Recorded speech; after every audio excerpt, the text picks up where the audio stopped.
Being a woman of vision is imperative to be successful. We get to decide what type of woman, mother, wife, employee, or business owner we desire to be. Welcome to the Rising Woman podcast. I'm your host, Jessica Viera, a fitness social media influencer, women's online coach, and entrepreneur. In this podcast, we bring you episodes and small stories that empower women to level up and walk confidently into their calling, whilst releasing their inner power through insights of all things health, fitness, mental health, overcoming adversity, success, and self-development. This is the real deal. No fluffing around or glamorizing, no sitting on the sidelines or holding back. We bring you real talk. So let's dive in and hear the stories of today's leading women.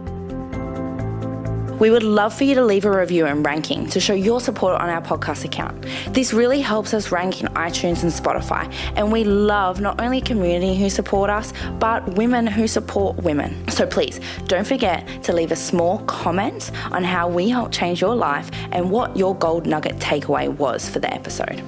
We would love to know how we helped find your inner power.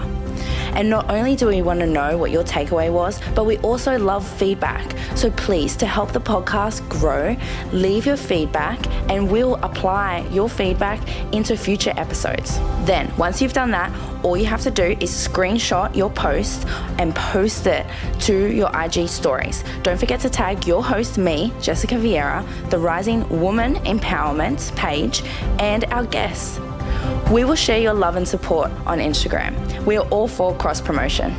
Thank you so much for your feedback and support. I truly, truly appreciate all that you are and all your love and continuous support. Ladies, welcome to the Rising Woman podcast. Before we dive into today's episode, I highly suggest you go and grab a pen and a piece of paper because this episode is absolutely going to change your entire love life. I have the most inspirational and knowledgeable relationship alchemist here with me today.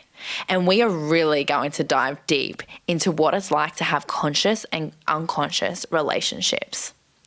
So my guest is an expert in helping men really tap into their unique form of masculinity in these current times where masculinity is changing. He also works with females and helps them find their inner power and helps them really understand their worth and their purpose within this life. So I have Stefanos here to share how men can feel empowered by their powerful woman and how women can feel empowered by their man and how they can evolve consciously together into a great space. Women, you are going to get a lot of insight on how to speak up on your relationship and still hold space for your man, how to honor your values and honor the fact that if you're in a toxic relationship, you need to get out. You will learn how to know your worth when it comes to dating and relationships. Stefanos shares some tools on how to really step back and see the light and be able to decipher if you are in a healthy relationship and how to make shifts if you need to. We're going to dive deep in all things relationships, how to communicate effectively, and how to really get deep in conversation that is so much deeper than just the surface level. So, ladies, grab a pen, grab a notebook. You are really going to want to take notes for this one. This is absolutely going to change your entire dating life. I'm so excited to be able to share this with you. So, let's dive in. Stefanos facilitates transformational growth through neuro-empowerment practices, an integration of spiritual praxis and Western psychology to improve and enhance the quality of your relationships. Stefanos believes that intimate relationships and sacredness in union is a direct path to enlightenment and freedom. Immersed in deep men's empowerment work and intimate relationships, Stefanos merges the best of Eastern and Western methodologies and philosophies to promote balance, sacredness, and joy in life. Using integrative techniques and methods, Stefanos has created programs and systems to enhance the quality of your life, your intimate relationship, and in essence, bring you closer to your potential. Stefanos is with me today to bring teachings on healthy masculinity in contemporary times. We are going to dive so deep into the conversation about the nature of conscious and intimate relationships. Stefanos, I am so excited to have you on the Rising Woman podcast. Thank you so much for coming on board and sharing all of the wisdom, all of the truth bombs, and just all of your knowledge around relationships and masculinity in contemporary times. I really feel like that this is going to have so many gold nuggets for my listeners, and they're really going to be able to apply what you are going to teach us to their lives. So thank you for being here today. Welcome, Stefanos. Wonderful to be here. Thank you so much for having me. No, thank you so much for your time. I'm so excited to have you on here.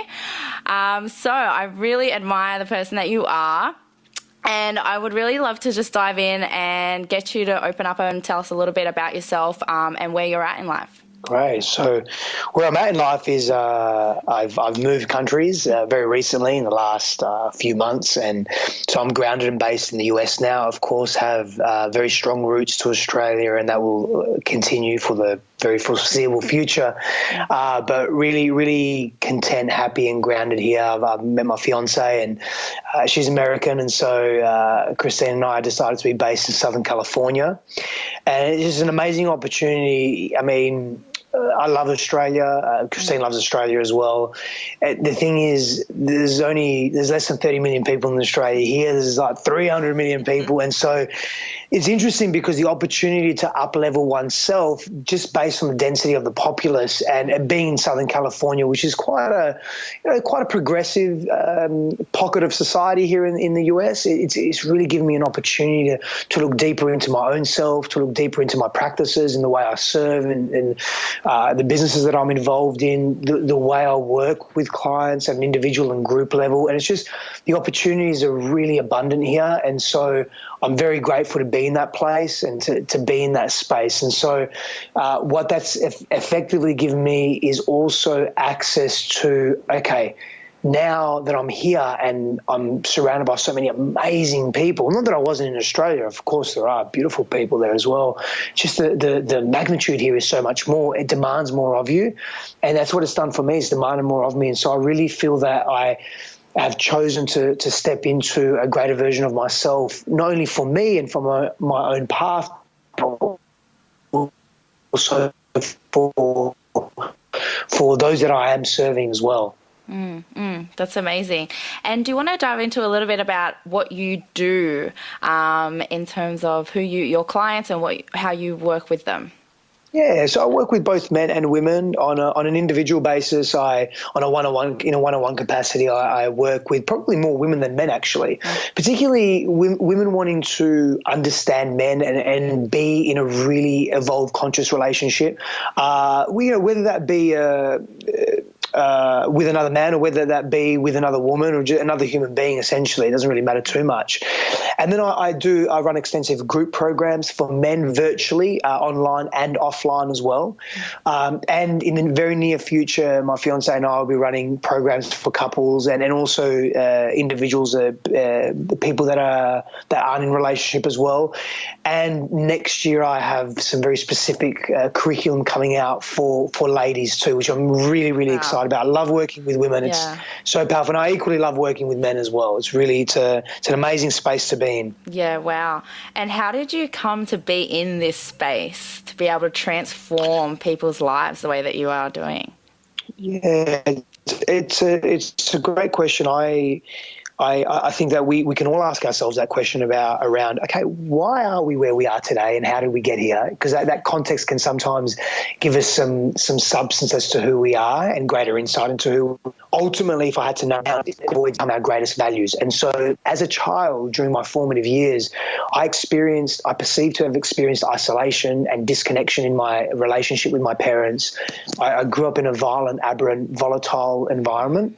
And so I felt very alone in my life. And if we just fast forward to now, part of the reason why and I was asked this question this morning by a friend of mine, actually, part of the reason why I'm so deep into this transformational work is because I'm excited and curious about exploring itself, just the posturing of exploring the unknown and new elements of life, and how can we develop and innovate our relationships, and how can we reach and express our human potential. And so being of service for me, it comes very naturally. Again, if I unpack all that, and I'll go deep here, if I unpack all that, part of the reason that drove that initially was when I would really be of service to those around me, I experienced less volatility. I experienced less violence. It was harder to hit someone or scream at someone if they're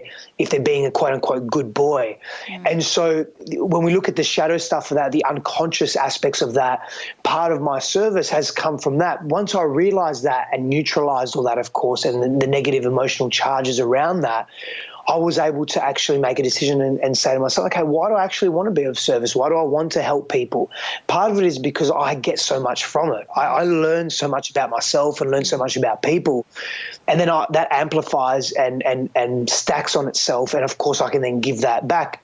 But the other part to that is that I just feel it's part of my journey. I just feel what I've experienced in my life, I have I don't want to say obligation.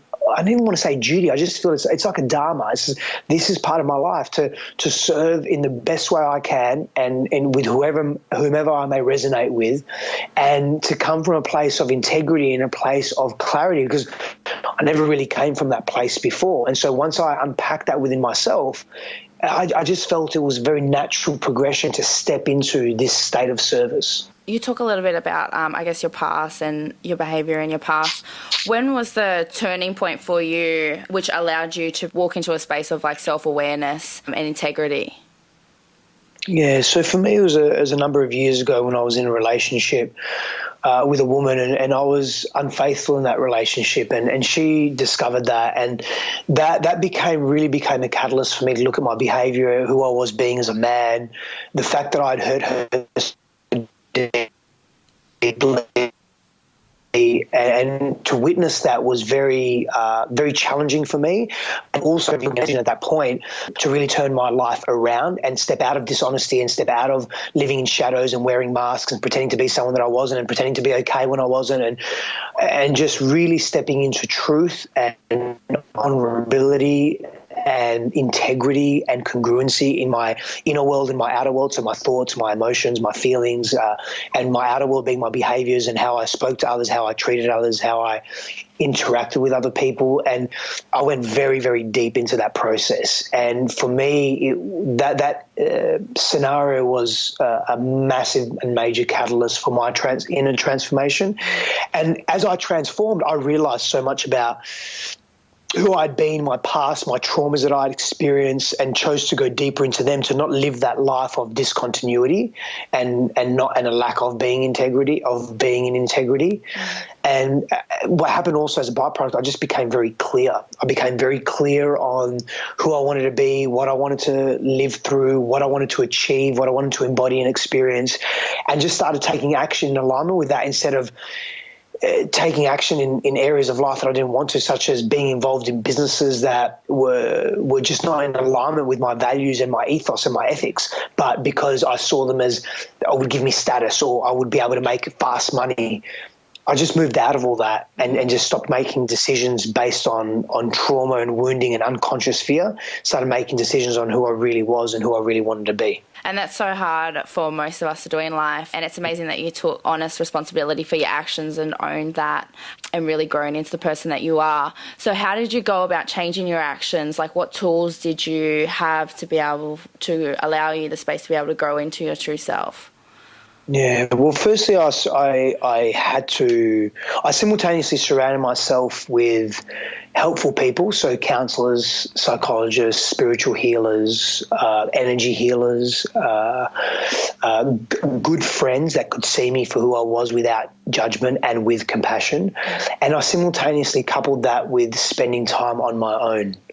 and really being alone, but not in the sense of lonely, but being in solitude, not isolation, but solitude, purposeful solitude to reflect on who I was, who I had been, who I wanted to become, who I was becoming, and really being reflective in that place. And I was developing my own tools for transformation. I was reading a lot. I was sitting in stillness and meditating a lot. I was spending a lot of time in nature and nurturing my body in that way, because I was bringing up a lot of trauma. I was doing a lot of childhood regressive work as well, bringing up a lot of trauma and relationships from the past that were very painful. And so having the support of Mother Earth, having the support of engaging in breath work, for example, studying different spiritual texts such as Vedanta or the Upanishads or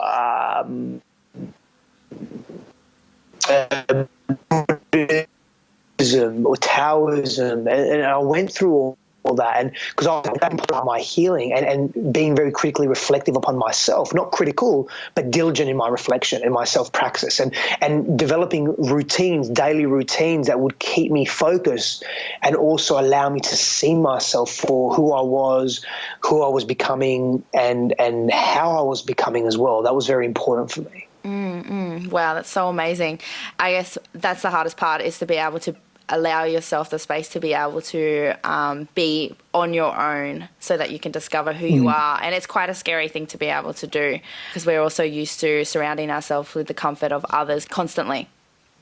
Yes, yeah, correct. Yeah, so I wanted to just dive into, what does it mean to be in a conscious relationship? So I have various definitions. I'll start with the simplest one, and I think one that can really bring out the best in us is the difference between a conscious relationship and one that doesn't really pay attention to what the relationship can do for them, but also, I'm very specific when I say the relationship. I'm not talking about the other person, but the relationship itself, the two people coming together, or if there's 3 or 4 people, depending. Because a conscious relationship can be in a business organization as well. It can be in a family. It can be in a monogamous relationship with 2 people. It can be in a non-monogamous relationship with 3 or 4 people. It's irrelevant.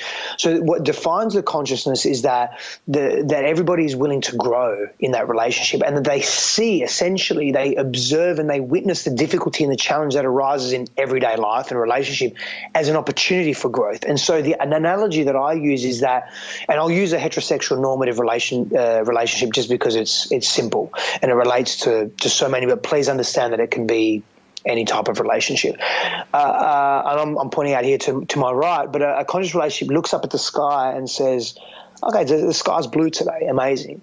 And tomorrow it looks up at the sky and there's grey clouds and maybe there's precipitation, there's white clouds scattered, and then there's thunder, and then there's lightning, and then for the next few days there's all this turmoil in the sky. But the conscious relationship knows that the blue sky is always there. The blue sky is always there irrespective of what happens. And in relationships where we're not focused on our growth, and the relationships are very hyper-selfish and they're reactive relationships where we're not looking at difficulty and challenges and opportunity for growth and value and wisdom, we look at the grey sky and we panic and we think, oh, fuck, this is it, well, we're done. We're arguing, the relationship, she can't be for me, he can't be for me. A really good relationship wouldn't argue, and, we're not for each other, and I'm going to go have sex with someone else, or I'm going to go drink alcohol, I'm going to go work a lot or whatever, and I'm not going to address the issues, and I'm not going to consciously, openly, clearly communicate with my partner or my partners or my whoever, because I'm too scared and I want to avoid. And that's not healthy.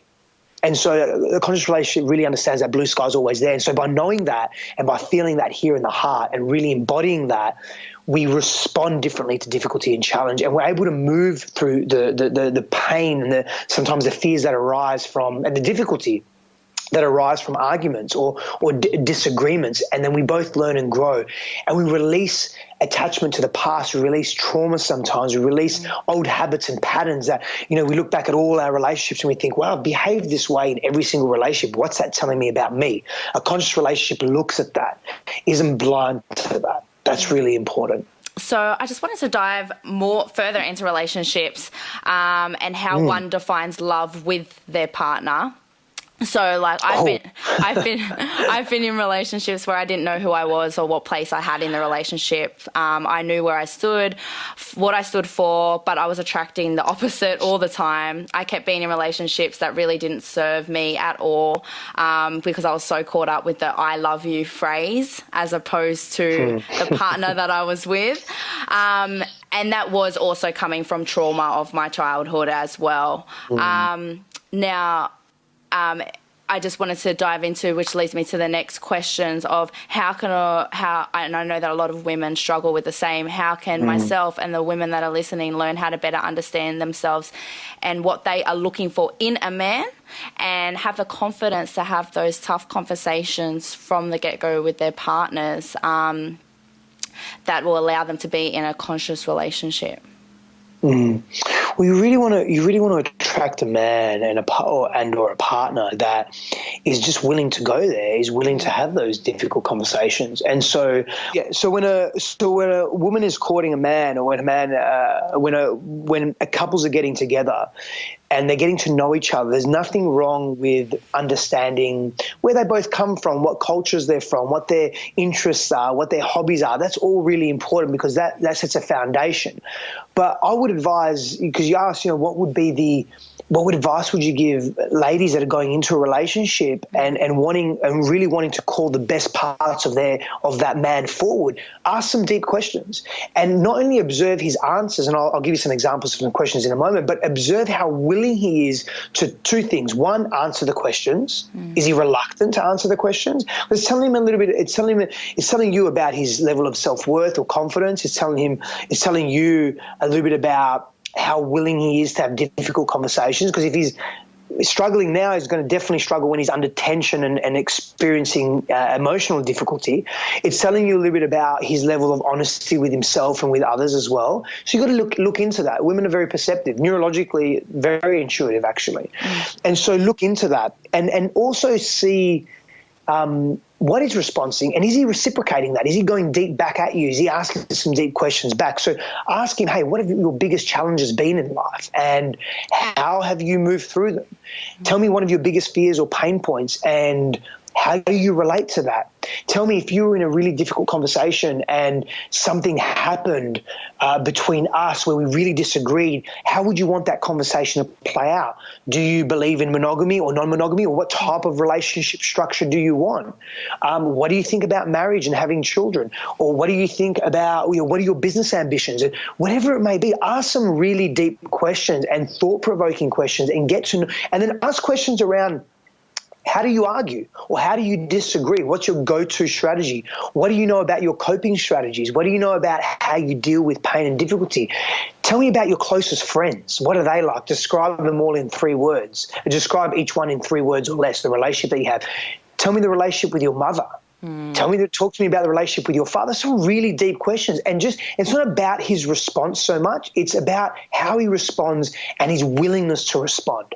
And so I've given you many questions there that are, and have some playful questions too. Like, I don't know, if the next Prime Minister of Australia was an animal, what animal would it be and why? Get to know a little bit about his quirks too, but more importantly, get to know around who he is at the depth of a person. What are his core values? Does he have a spiritual faith? If so, how does that affect how he behaves and moves through the world?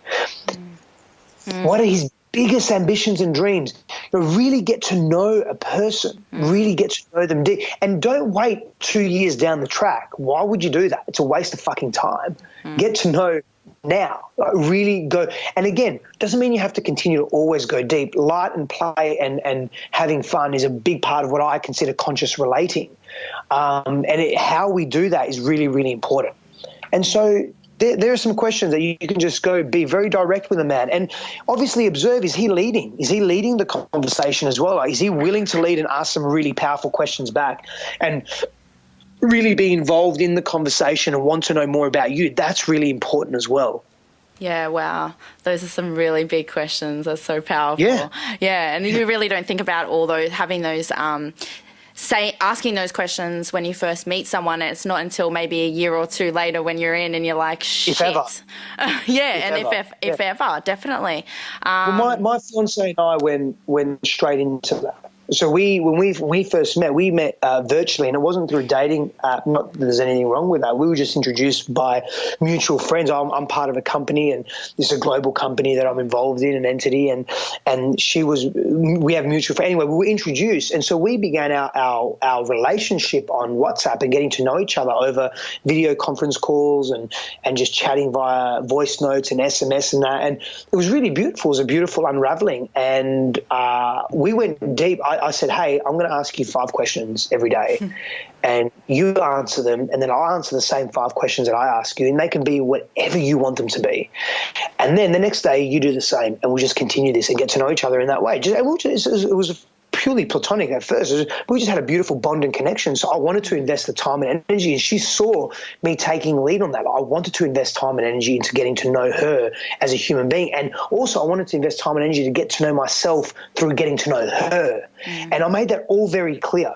And so that clarity piece is super, super important. And again, like I said, we began as platonic and as friends, and it was just a really endearing relationship that after some time we realized that, well, it's more than that. And part of that was because we chose to go deep into the question asking. Ladies, I have a huge announcement to make. The Rising Woman Empowerment will be holding our very first event in the heart of Sydney City, New South Wales, Australia. The Rising Woman Empowerment has collaborated with Bellucci Susina in Australia Square as the main sponsors for the event. On Saturday, August 10th, Bellucci will be the venue holding the Rising Woman Empowerment and Networking event. This event will have 3 inspirational guest speakers, one of whom I can announce now, Jenna Louise, whom is an absolute powerhouse and leading woman of Australia. This event is a ticketed event. Pre-sale tickets are on sale as of April 29th. These tickets will be available for 3 weeks max before moving into the second stage release or until sold out. The link to purchase the tickets will be in the show notes of this podcast or on the Instagram or website page. Ladies, you do not want to miss this event. We have wine, delicious food, engagement activities, goodie bags, all things networking and collabs. And not to mention inspiring stories from our guest speakers, whom are going to speak deep volumes into your life.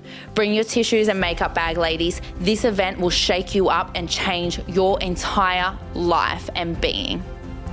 On another note, we will also be giving to charity or a local business or organisation, which is soon to be announced. This movement of empowerment is to create change and innovate the world. Let's work together as the strong women we are and inspire change in lives. We are so excited to meet you.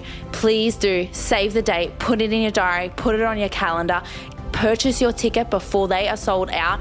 This is going to be massive, and you will not want to miss the first of many, many inspiring events. See you there.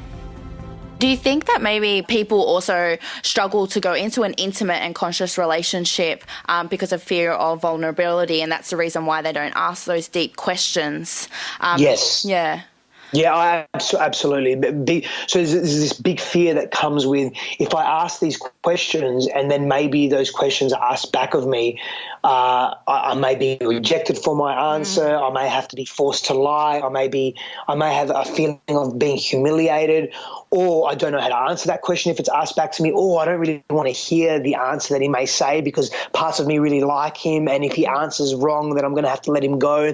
And that all comes down to our own self-worth and self-belief. And so, you know, whether you're a woman or a man or any other gender type that you identify yourself with, irrespective, if you don't value yourself and if you don't carry deep self-belief and self-worth in who you are and how you are in the world, then what's going to generally happen is that you're going to appease others, be a people pleaser, not really live to your true values, and not give yourself the opportunity to really get what you want and have what you want in life, because you're living a fallacy, essentially. Yeah, that's so true. And I will admit, like, I found myself in relationships where I wasn't upfront, and I really didn't know myself leading into the relationship, and I was just so unhappy and so miserable and was just there to be there. And I'm quite a very strong I guess go-getting driven person. That's very I speak my mind, and I can be quite intimidating, and I have found that I end up in relationships where the partner doesn't really like that and wants more control over me, and that's simply because I haven't been upfront about who I was at the start and what I wanted, or even just about understanding who I was. So I shouldn't have been in that relationship to begin with. Yeah. How would an empowering, independent woman create the space for a man to grow with her? And if they aren't in alignment with her, how does one overcome that situation? So firstly, and this is I really want you to know this is a massive, massive question. This is a loaded question, so I'm going to try and be as succinct as possible. I'll answer the second part first. Yeah. Firstly, we can't change anyone. We can only be ourselves and honour our truth. And if we try and change someone to bring them into alignment with who we are or who we want them to be, it's generally going to be met with resistance, either consciously or unconsciously. And if not conscious resistance, then unconscious resistance, and eventually resentment. And so it's going to cause friction in the relationship. Because when we ask someone in whatever way we do, which we usually do, to be someone that they're not, most people, the ego takes it personally and says, well, I'm not good enough for you. I'm not being enough for you. I'm not great enough for you. I'm not healthy enough for you. I'm not loving enough for you. I'm not wealthy enough for you. I'm not man enough for you. I'm not whatever. I'm not masculine, whatever it may be, you know. And people don't take that very well, generally speaking. And depending on the personality type, they'll either repress it and appease, but they'll build resentment and they'll self-sabotage and sabotage the relationship at some point, or they'll be like, no, and then bang, you're met with resistance, and then that just causes friction and arguments. And so how does an empowered woman in today's world attract a man that can meet her where she's at? Is that that's part of the first part of the question? Yeah. Yep. Yeah. And so again, that's the more loaded part. The second part was pretty easy to respond to, as I just did. In other words, don't try and change anyone. Just keep being you. Have low drag or low expectation and low attachment to any relationship that you move into, and just be in a constant state of observation whilst living your truth. And when I say living your truth, honoring yourself. And so you may find aspects of someone that is really beautiful and endearing, but the other aspects, maybe the non-negotiables that you have in life, such as I need him to value health and I need him to value personal growth. And this guy likes to smoke and or take drugs or drink a lot of alcohol in the week, binge drink, and doesn't even know anything about personal transformation and wouldn't even in the slightest be interested. He's not going to grow with you. And so, but he may be really attractive, may have lots of wealth, he may be super autonomous, he may be really intelligent cognitively, but he's not. If he doesn't meet your non-negotiables and he isn't willing to grow with you into the areas of life that you want to grow at the beginning, don't bother trying to change him. He may change. People can change. People can transform, but they need to want to do that. And they need to want to do it on their own accord. And you can only live your life, and you may inspire others, you may detest others, but they may detest you. But either way, you need to live your own life. So the first part of that is, how does an empowered woman really step into or maintain her power in the world and attract that man? Is she needs to realize that she needs to attract her opposite. Because, for example, if she's in, and so this is why it's a complex conversation, because we're talking about masculine and feminine energies, and every single human being carries masculine and feminine expressive energies within them. It's just like two sides of the same coin. It's just a polarity that resides in us because we live in a dualistic world. So up, down, left, right, black, white, as examples of opposites, sky, ground. We're relational beings, okay? And so with that, we have polarity in expression. There's a spectrum of how we express.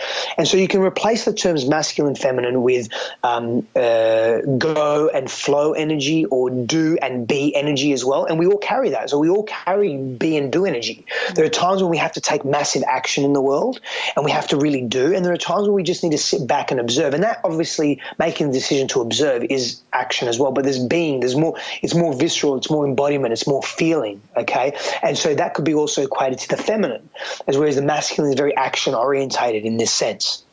And so a powerful woman in today's world, which is a world that is dominated by doing energy, The reason why she's empowered and powerful in the world and has done well is because she carries a great deal of doing energy. And so some would say that's not completely natural for a woman to be more in her masculine. And ultimately, the type of man she's going to attract is either going to be a hyper-masculine man, so a man that is in his unhealthy expressions of masculinity, that just wants to dominate because it's all about, I need to have more power over everyone, I need to be autocratic, I need to dominate, I need to be oppressive. And so she'll experience that in the dynamic if she meets him in her masculinity. Or she'll attract a very passive, meek man who becomes subservient and is too much in his feminine, in his go energy or his being energy, and he's more passive. And that won't last long because that won't feel right for a woman. I promise you, if you ask healthy women that are empowered and have a great deal of capacity of do energy, what type of man they want in intimacy and romance, they're not going to say, I want a passive man that abides by my every decision and just and goes with the flow. And can't even organise a date or make a phone call to set up a restaurant date and dinner for us or arrange a holiday or whatever it may be. Well, let me ask you, you're a woman. Would you like to be in a relationship where your man can't organise a date, doesn't organise anything at all, doesn't arrange anything, doesn't take lead, doesn't take charge, may see something around the home, doesn't fix it, just waits for it to happen or gets you to do it? Or would you appreciate a man like that in your life? No, definitely not. No. And I'm being very simplistic in the examples, but simple examples are really good, because if we go complex, you can imagine if this is happening at the simple, at the more base, at the basic, can you imagine what's going to happen in complex emotional conversations and emotional interactions? And so to honour your original question, and this is what men need to do as well in different ways, a woman needs to learn how to step into her femininity in intimacy. And so that would really begin with herself. Yeah. So how does she treat herself? Does she nurture herself?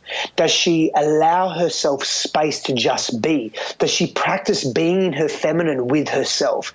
Does she is self-care a priority?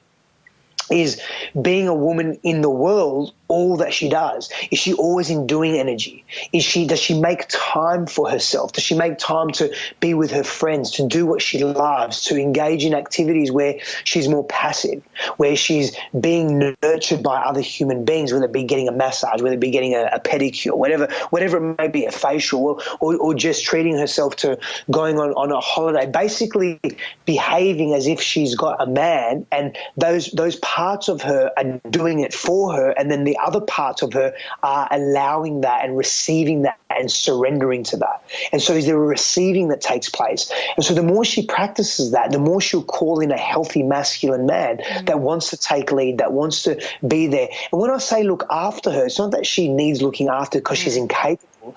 Men need looking after as well in different ways. Yeah. We love to be not judged. We love to be met with compassion. And depending on our love languages, and that's another factor that's involved in any relationship, and that's just a tool for connection and communication and deepening intimacy. Depending on our love languages, we love to be served in particular ways as well, but the same goes for women too. And so, again, to honour the original question, is go back and practice being feminine. And if you don't know what being feminine means, I mean, I can list, and I already have listed many attributes and characteristics of feminine energy, but go and research that, for lack of a better term. But beyond researching, practice just being what you want to be without any pressure. What would that look like for you? If you were to go outside of all the expectations and obligations you have as a powerful businesswoman in the world, what would you want to be? What type of activities would you want to engage in? How would you honour yourself? That's the insight into you specifically as a woman, and then go and be that woman in the world with yourself and for yourself as a starting point to begin to attract a man that can meet you where you want to be met. And get really clear on what you want from a man. I'm not talking about a checklist. I'm talking about how do you want to be treated by how you want to treat others as well. Yeah. Wow. That's so powerful. So many takeaways from that. And let's also now dive into people that are in long-term marriages and that are either the woman is outgrowing the marriage and continue to rise and be confident within themselves and come to a point of self-awareness, but don't have the support by their partners or their husbands.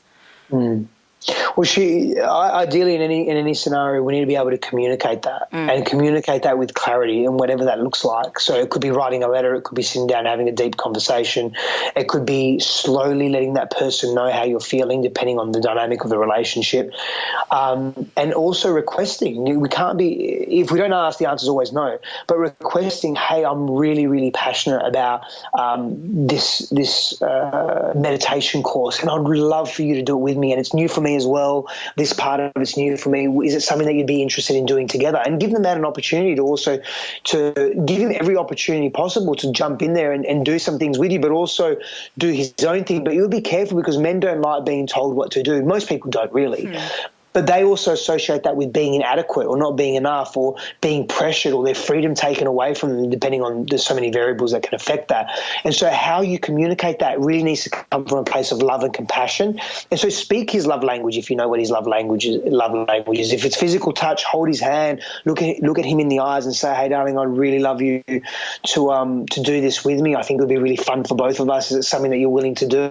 And maybe that's not it. And don't be attached to that. Maybe it's something else that, I don't really like this yoga, but I like this meditation, or I don't really like this yoga or meditation, but I'm interested to hear what this Christian Bible group has to say. That could be interesting to me. Whatever your preferences are, whatever your beliefs are. And so give the man an opportunity, communicate that, right? And don't hold it in. And it's some really good advice. I've been to many different immersive experiences, and I've created them myself, and I run them myself. And the first thing I say at the end of the immersive experience that I take, and what's always been told to me, is don't leave here now or jump on the phone with your spouse and tell them what an amazing weekend or 5 days you've had, because they've probably been at home with the kids, stressed out, under pressure, or they've just had to take on other duties and roles, and so their headspace is not ready to fully receive you. So again, if you've been in an immersive experience, ease your partner into that. Be mindful of where their space is, be compassionate and be understanding, and be mindful of where your space is as well, and communicate in ease. I just want to come back to, I guess, single women. This may be a little bit off topic, but just single women that are going from relationship to relationship, searching for love, but don't really understand maybe what love means or what they actually want. I know a lot of even girls I know, and I've been in that position where I've just gone from relationship to relationship, and it just hasn't served me anything but drama and heartache. What's some tips that you can give on that? I would definitely. I'm not gonna touch on the subject of love, not because I love talking about love and I love love. And if you go back in all my posts, I speak to love, what love is and what love potentially is and what love potentially isn't regularly. Long posts, long articles. You can go into my website and you can see that. But it's a complex conversation. But I love where you're going about a woman moving from partner to partner and not being satisfied. You've got to know yourself. You've really, really got to know yourself. You've got to know what you value and what you want from a man, and otherwise you will just keep going from partner to partner because you don't know what you want. And so you're trying to fill this hole, this gap within you, but you don't know what you're filling it with, and you don't know what the gap is. And so do the work on yourself. Understand what your pain points are. If you've got trauma and you've experienced trauma in your life, go into the trauma. Seek a counselor, a psychologist, a coach, a mentor, someone that can help you navigate that and get clear on what you want from a relationship and what you want to give into a relationship, what you want to give to a relationship, and be really diligent with that. Know what your healthy boundaries are. And you know what your healthy boundaries are by knowing who you are and what you want. And that's really important. And then you'll be less disappointed in people and less disappointed in relationship, because you'll have clarity on what you want and who you are, and you can be discerning on that. And you can say, I'm sorry, thank you, but not for me, because this is not the type of relationship that I want. So you get really clear on your non-negotiables in relationship as well. That's so good. Well, thank you, Stefanos. You have provided so much, so many valuable takeaways, and I'm sure that this is going to help so many women that are listening to this podcast. If there's anything final that you could say after all we've discussed, what would be your final message? Is carry a really open heart and open mind, ladies. I know that there's been a lot of hurt against females and oppression against females at a cultural level and beyond that, economic level as well, and at a gender-based level too, for many, many years. And from my own personal experience, every time I've been met with non-judgment and compassion by a woman, it's really opened me up and it's made me want to be a better man and a better human being. And I have that experience with my beautiful fiance, and it's really allowed me to be a better human being and a better man in the world. And so I really know that the way forward for all of us as a humanity is to really see beyond the veil and beyond our own pain and begin to step into forgiveness and love and care for each other and for ourselves as well. Thank you so much. That's so good. So where can our listeners find you? Yeah, my social media handles Stefanos Safandos. Facebook and Instagram are Facebook, Instagram, LinkedIn. I'm on Pinterest and Twitter and so forth, but I'm not active there. I'm really active on LinkedIn, Facebook and Instagram. Awesome. And ladies, I suggest you go and read those captions on Instagram. They are so powerful as well. Thank you. Thank you so much, Stefanos, for coming on as a guest on the Rising Woman podcast. And thank you for your time. Thank you so much. Honoured to be here. Thank you for listening to the Rising Woman podcast. That is it for today. I will see you in the next episode. Keep being you, ladies. Keep showing up. Keep being authentic and keep being honestly and authentically yourself in this world. Find your inner power and just be you. Until next time, bye.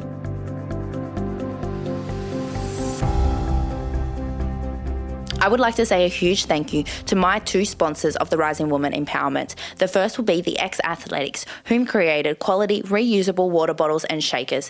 Each product is free from leaks, BPAs and DEHP, helping you stay environmentally friendly and hydrated in any situation. Not to mention, they keep you hydrated AF. Also, they come in the most vibrant colours. My favourite would have to be the 1.3 litre matte bottle in pink. Hashtag the best bottles. And also a huge thanks to my Riderwear team, my newest sponsors, whom were created in Australia 2009.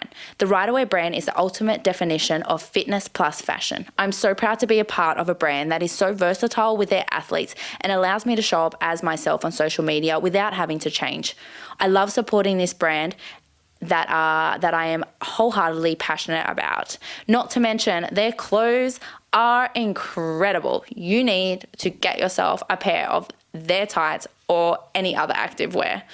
If you would like a sneaky little discount, please follow the website link that is in the description notes and use my code JessicaV10 for a sneaky little discount.